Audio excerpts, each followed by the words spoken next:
Hello guys, welcome to our channel Tutorial River, and in this video we will talk about how to boost Valorant FPS.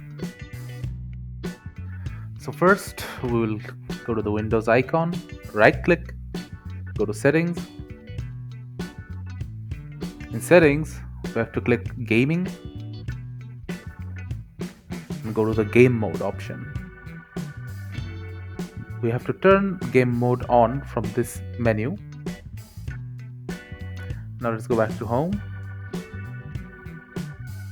In the search bar, let's type graphics settings. Click on it. Make sure that harder accelerated GPU scheduling is on. And in the graphics performance preference section, click on Valorant, click on options, and select high performance mode.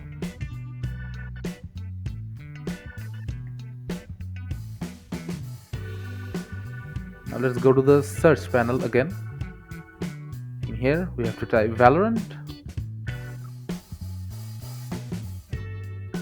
Open file location.